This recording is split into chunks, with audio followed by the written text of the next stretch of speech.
legacy of the red, white, and blue. It's time for Veterans Issues, the show that brings you information about veterans, military, and their family. Now here's your host, Ken Rollins. Welcome to Veterans Issues. Ken Rollins here, and appreciate that intro there, Gerhard.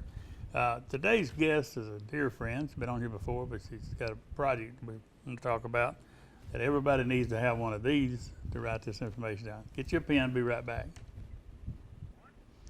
Welcome back to Veterans Issues. Great day outside, sun's shining for a change. Great day to do a TV show. Welcome to the show, Brenda Stedham. Good morning. I tricked you there. I was going to lead it all up as you're the former judge and your attorney. You got your own operation going out, Brenda Stedham. I do. And I got your information up there, but where are you located at? I'm in the old Commercial Bank, National Bank building.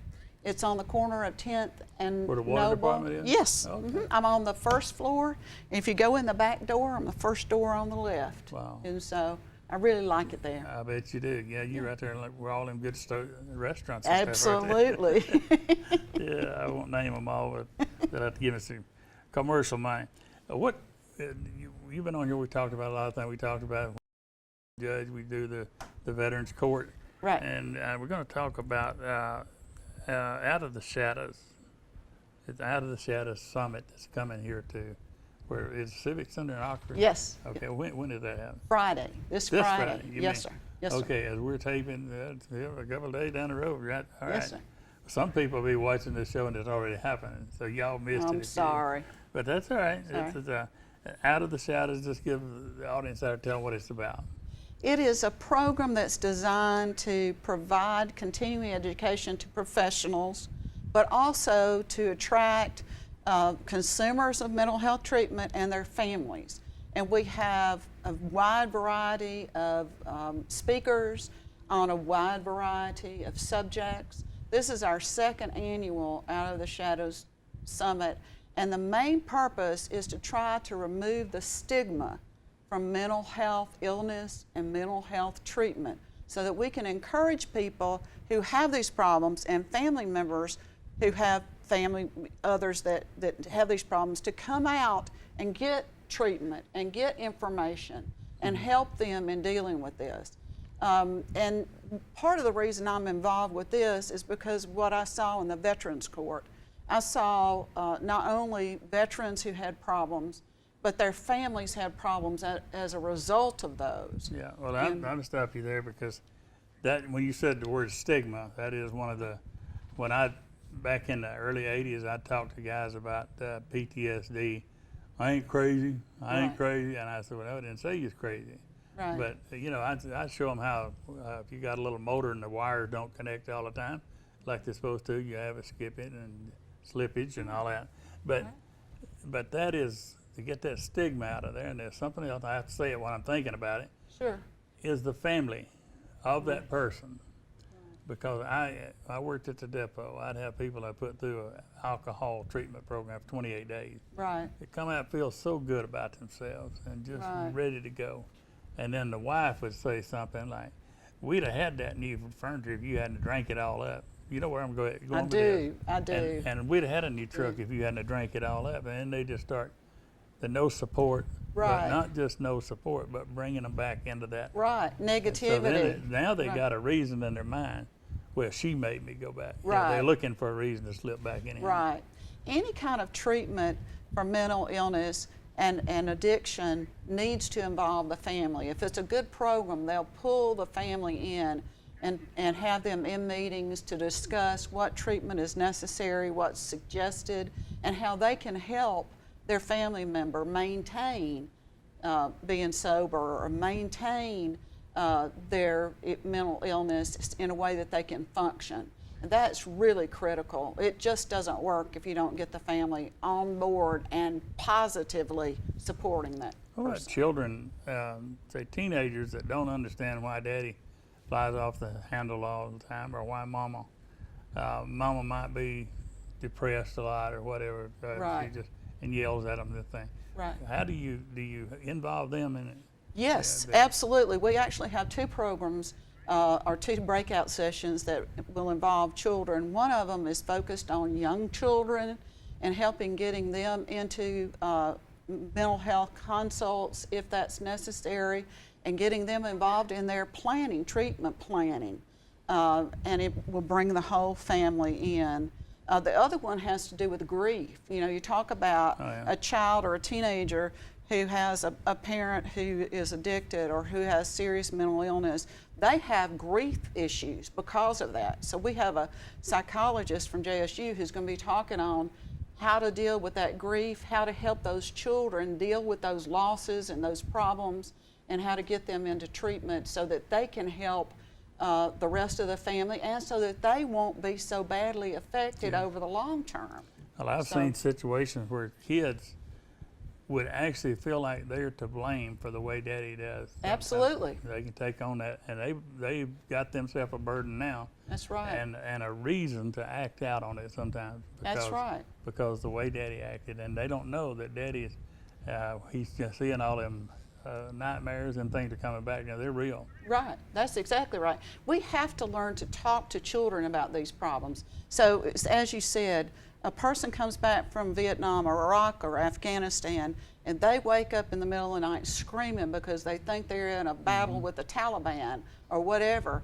Those issues need to be discussed with children. You can't just shut them out and think, oh, they'll be fine and I won't let them know about it and all that. You have to bring them in. I've seen some of them like that. Well, you know your daddy's crazy, you know.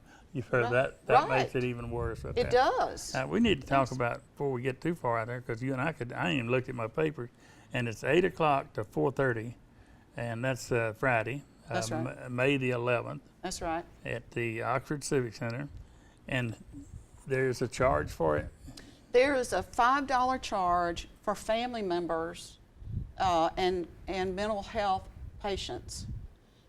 They will get a continental breakfast, a box lunch, and snacks all throughout the day. The professionals will pay $40 because they're going to get continuing education. That's what I was going to ask you. They're going to get credit for this for their.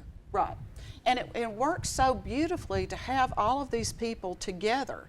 In fact, I was in one session last year where a mental health consumer asked a really good question of a psychiatrist who was talking about medication and that sort of thing, and it started a really good dialogue, and it just works out beautifully. We love having a combination of mental health consumers, family members, and professionals in the same place. I can see it for law officers. I can see it for especially for family court judges and people like that that work in the court, not just the judge, Right. but the people that work in that system. People in DHR. I mean, this seems like it's right down their alley. Exactly. We will have people register who are counselors. Some of them will be nurses. Some of them will be social workers. And then just people who are mental health advocates will come and register and participate. Well, when you said nurses, you got a nurse on the 4th floor, and she's got a Mr. So-and-so over there that acts up, and certain things make him act up. She don't know the history behind it. And Right. so there's all kinds of ways that certain people, they'll act a certain way, and it's like somebody that's been exposed to gunfire right in their ear. They act a different way. But anyhow, Exactly. you're talking about waking them up quietly. I had a note on my bed in Japan that says "wake from the foot of the bed," you know. So That was smart. But we got to go to a break here and pay the bills. Okay. Come back. We're going to talk more with Brenda Stedham. Welcome back to Veterans Issues. We're talking with Brenda Stedham, and we're talking about some stuff that you need to know, and maybe your neighbor needs to know. Brenda, you're talking about some breakout sessions. What Yes, was sir. that? Yes, sir. I jumped right over that a while ago. Yes, sir. We'll actually have a keynote speaker who will be the commissioner of the State Department of Mental Health. After that, we will start several rounds of breakout sessions. We'll have 3 sessions going all the time. They're 1-hour sessions. So you can pick and choose which ones you want to go to. But one of the ones I think is most important is the panel of family members and mental health consumers who will be talking about how to stay positive when going through all this. We have a woman on our committee who has worked in this field for 30 years, and she's been trained by the National Association of Mental Illness, and she knows how to work with families. And last year we did a similar kind of thing, and it was the best program we had according to the evaluations. And it's really important for family members to get that support and know that they're not alone. We'll also have a breakout session on stress management and how to deal with stress, because if you have substance abuse issues or mental health issues, or you're just a plain mama with 4 kids, you're going to have stress. And there are ways to relieve that and help you maintain, you know, a healthy life. And So one of the things that the worst problem we got in this country right now is opioids. that's exactly And that right. is not the cure for stress. That's That is not exactly the right. cure-all. That's exactly right. But that's what a lot of doctors, a lot of people, a lot of patients go back and they mix their medicine sometimes. Absolutely, They- absolutely. And what's the hardest part of it is when a person has mental illness and they take medications, they self-medicate with whatever they can get their hands on. Those are the hardest cases, but there are things that can be done. And the VA actually has one of the best programs in Birmingham for that. I sent several people over there from my Veterans Court. I get mine over, and let me tell you an instance. I have a one for anxiety that I've been taking since 1960 something. Yes, It's sir. a half of a Xanax. Yes, sir. And I was taking that alone, but I also take Ambien for sleeping. Right. But I didn't get that through the VA. I get it through Caremark. And the VA was running the scan on my thing showing that I'm taking medicines from 2 different places, and called me in for a consult by the TV. You know, a bunch of people Right. in a room, Right. and I'm in a room by myself, and they want to know why I'm doing this. I'm trying to skirt the system, but Right. but I know people that have a tooth pulled because they can get Oxycontin, Exactly. and then they go this. I got a dry socket, and get another prescription. Exactly. And just to get Exactly. that oxycodone.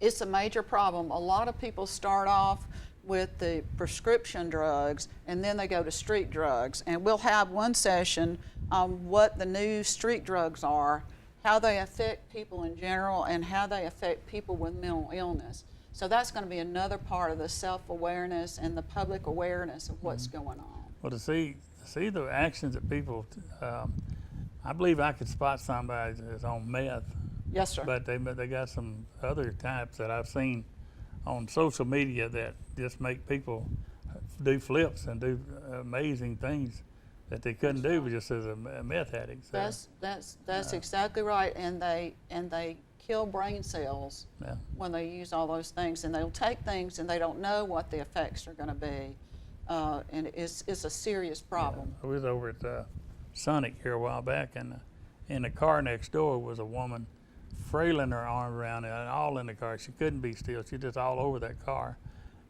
The waitress came out there. She was saying to take the tray, and she spilled a bunch of stuff, and then she's driving off.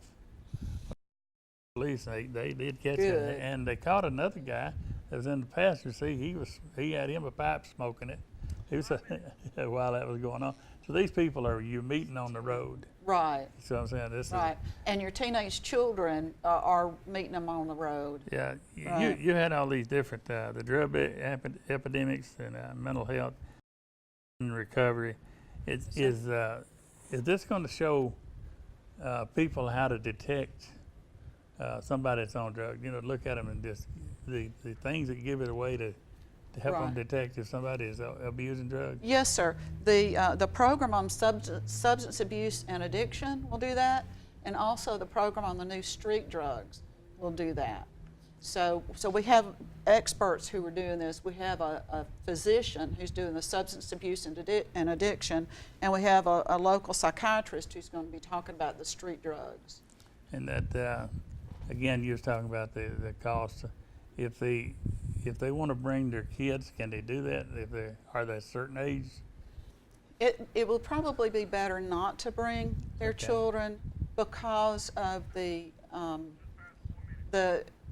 level of discussions in the classes might be disturbing to young children. They may not be able to understand, and it might just scare them. All right, with this, there's a lot of spouses here that I know personally that are living with a husband who has different levels of PTSD. People Right. don't understand that there's a lot of different levels for it, and it's to me, I just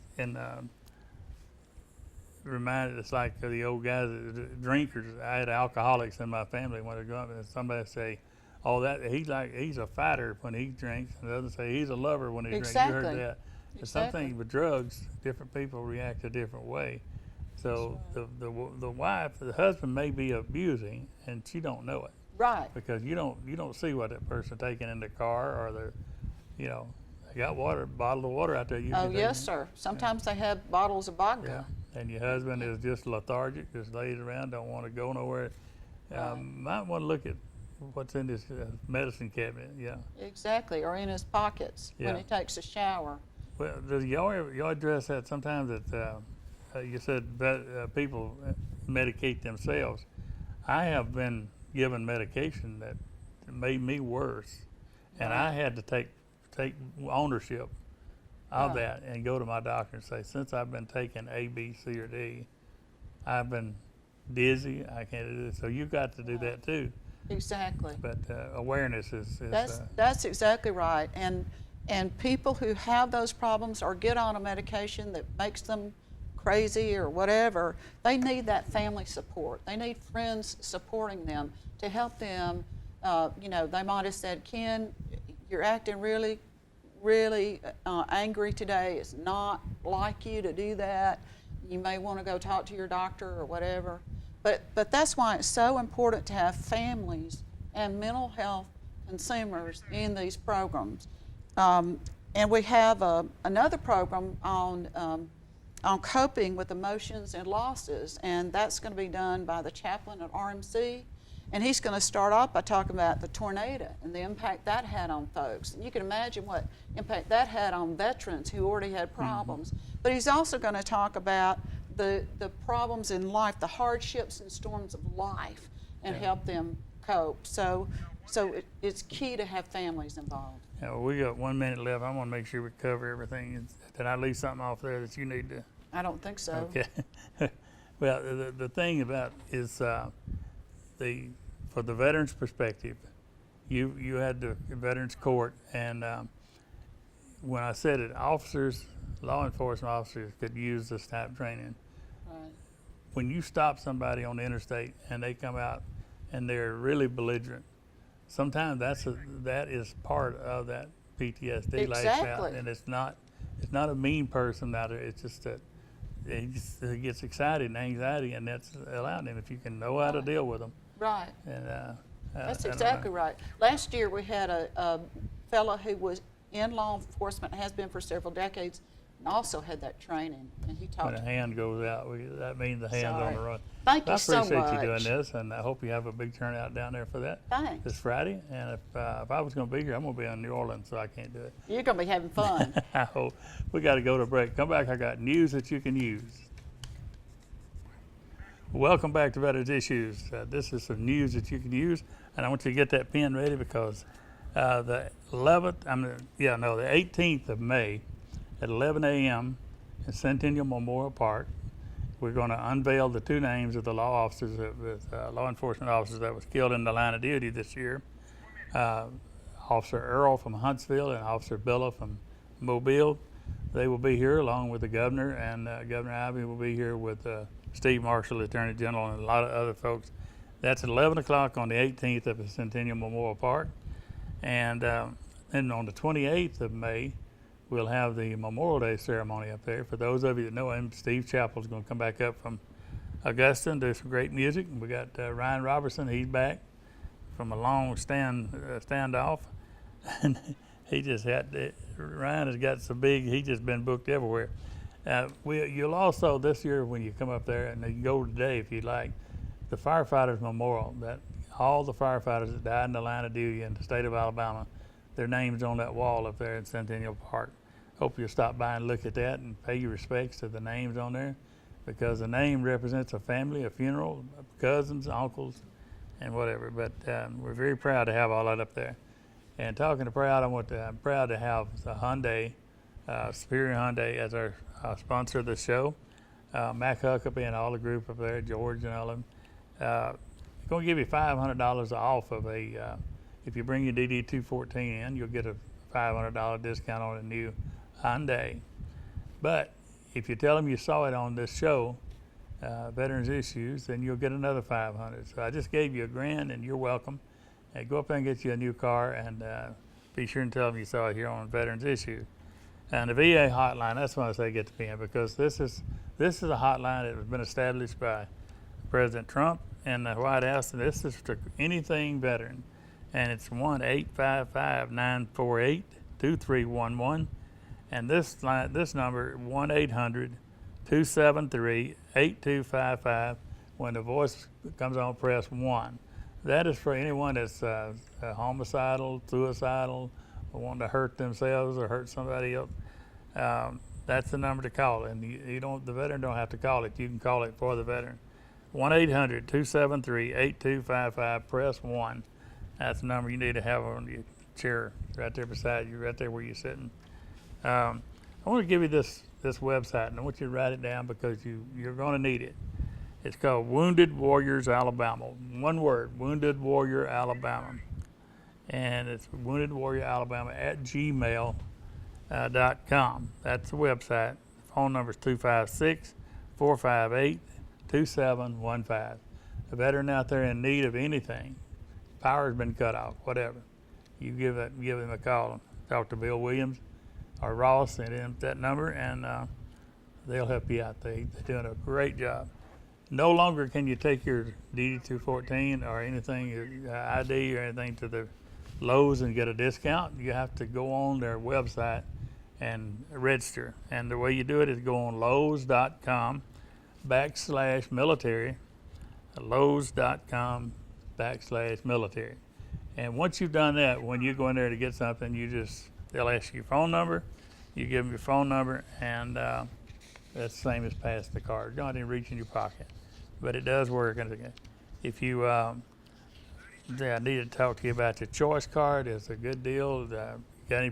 Call me if you got any questions about any of this stuff here that I have to run over. This week's salute, it's coming up on Law Enforcement Week. This salute, I'm going to give this one out to all the law enforcement that do the job for us every day. And here you go. Salute, and we'll see ya.